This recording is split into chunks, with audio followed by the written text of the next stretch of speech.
coordinateur du réseau africain d'économie sociale et solidaire.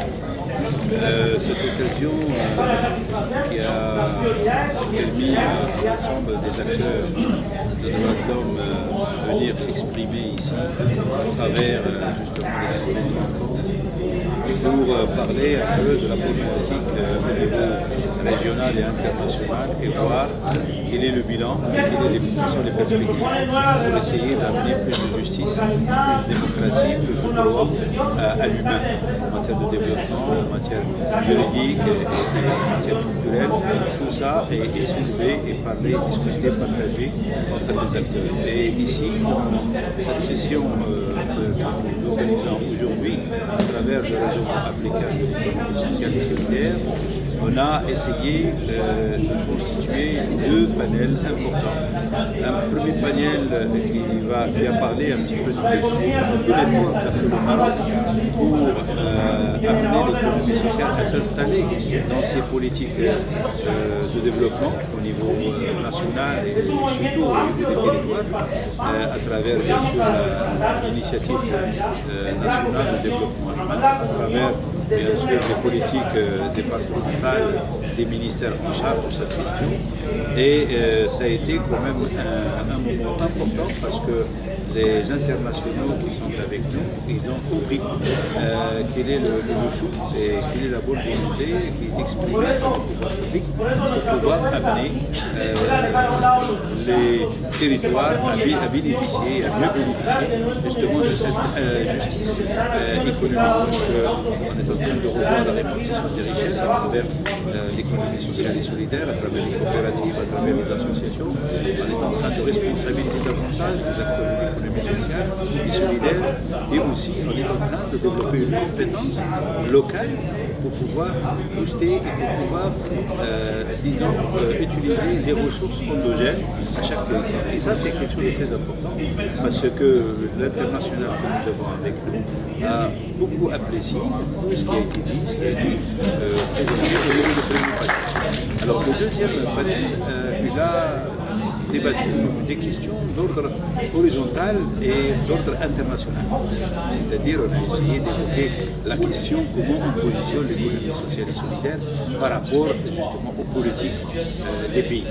Comment ils s'installent, comment est-ce qu'on doit la faire dans le quotidien. Il faut que cette architecture soit, disons, avec des expressions qui s'adaptent à des situations du continent africain, parce que le continent, quand même, il y a des spécificités locales, il y a un certain nombre de cultures qui nous obligent à faire adapter les principes et les programmes d'économie sociale selon les réalités au niveau de chaque territoire. Ça, c'était la première question.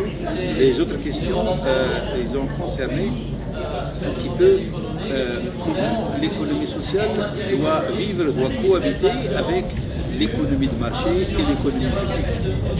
Cette pluralité économique exige à ce qu'il y ait un regard assez équilibré pour qu'on puisse, disons, faire tourner les trois économies, mais dans un schéma complémentaire, dans un schéma qui apporte et qui contribue à installer une certaine répartition de richesses, une certaine démocratie au niveau de l'économie. Donc ça a été un débat intéressant parce qu'on a eu le regard de l'Asie à travers le représentant qui vient de la Malaisie.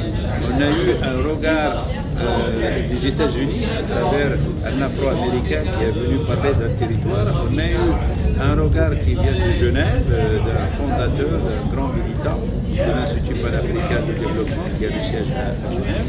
Et on a eu également un regard du continent africain à travers des spécialistes qui ont derrière eux toute une décennie, enfin plus qu'une décennie, dans le travail de l'économie sociale et solidaire.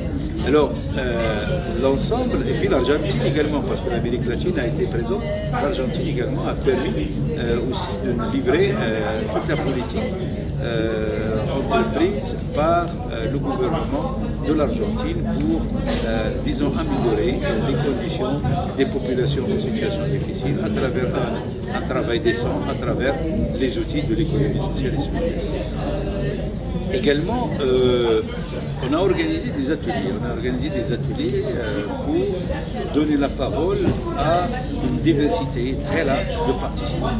Ces ateliers vont traiter l'économie sociale et le droit à la santé, l'économie sociale et le droit à l'éducation, l'économie sociale et le droit au travail décent. La question de la décence dans le domaine de l'emploi et dans les politiques de l'emploi, c'est quelque chose d'essentiel.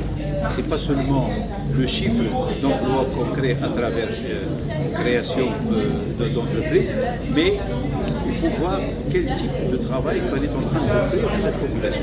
Est-ce que c'est un travail qui regarde un petit peu la spécificité de la population en question? Est-ce qu'elle respecte la réglementation?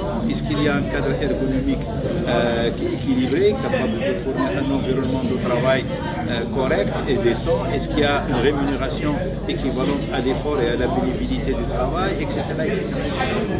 Alors, d'autant plus, quand on parle de travail décent, il y a la femme, il y a aussi les adolescents, moi je ne dirais pas les enfants, parce que normalement on a lutté contre l'utilisation des main-d'œuvre juvéniles moins de 15 ans comme il est dit dans la loi, mais tout ça, ça fait l'objet d'un débat où il y avait plus que, dans chaque atelier, il y avait plus que 40-50 participants, femmes et hommes, pour discuter et de parler et de décortiquer un peu le sujet en question.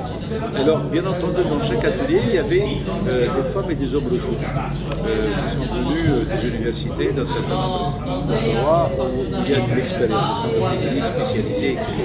Alors, ils ont joué le rôle d'éclaireurs à l'intérieur justement de ce débat, de cette dynamique que nous avons essayé d'organiser au niveau de ce séminaire. Voilà d'une manière générale un peu ce qui a été dit au niveau des plénières de cette session d'économie sociale et solidaire et ce qui a été dit au niveau des ateliers. Nous avons un stand qui fait un étalage de beaucoup de documents qui sortent des études et de réflexions qu'on a pu concocter au niveau national et au niveau international. Et le réseau marocain d'économie sociale et solidaire et le réseau africain également ont été derrière justement cette organisation, derrière cette publication, et ils ont un carnet d'adresses très très large aujourd'hui avec des réseaux aussi bien au niveau de l'Afrique qu'au niveau d'une manière générale au niveau international. C'est pour cela, à chaque fois qu'il y a une occasion à saisir, nous invitons nos amis pour qu'ils observent un peu les avancées de notre pays, et on est fiers de le faire, et également ça permet aux uns et aux autres de partager les bonnes expériences qu'on est en train de vivre en matière d'économie sociale et en matière de justice dans le domaine du développement. Voilà d'une manière globale comment les choses se sont déroulées. Voilà, je vous remercie. Merci beaucoup.